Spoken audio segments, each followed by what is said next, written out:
Mga mamis, meron din bang time na nagre-request ng gusto nilang ulam ang inyong mga anak? Kaya tara, samahan nyo ko, isi-share ko sa inyo ang isa sa request na ulam ni Bunso, ang aking munggo recipe na may kalabasa at chicharong bagnet. So first, kailangan muna nating magpainit ng ating kaserola. Maglagay ng mantika, sibuyas, bawang, gisa-gisahin lang natin at ang ating luya. Kapag lumabas na yung aroma ng ating sibuyas, bawang at luya, maglalagay ako ng kaunting giniling na karne.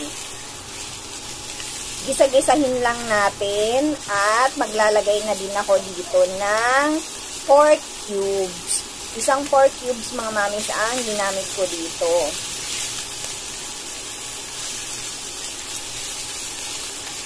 Magdagdag na din tayo ng ground black pepper. Gisahin lang hanggang sa medyo golden brown na yung ating karne. Ganitong itsura yung hinahanap ko kapag nagluluto ako ng munggo. So dito sa part na to, nilagay ko na yung kalabasa na binalatan ko at hiniwa ko ng maliliit. Nagdagdag din pala ako dito ng kaunting premium soy sauce. Ito mga mamis, hindi ito masyadong maalat na soy sauce.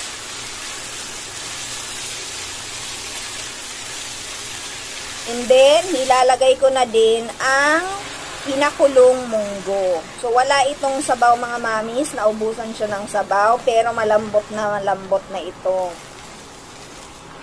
Haluin lang natin at maglalagay ako ng 1.5 cups ng tubig.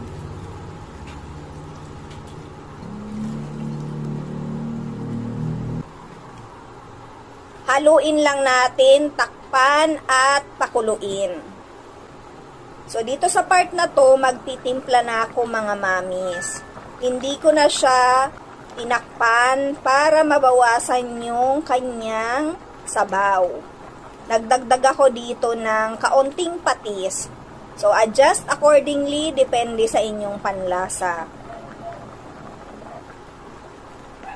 So, pag medyo sakto na yung kanyang sabaw, ilagay ko na yung 2 piraso ng siling haba at yung dahon ng sili na nakuha ko lang sa aming backyard.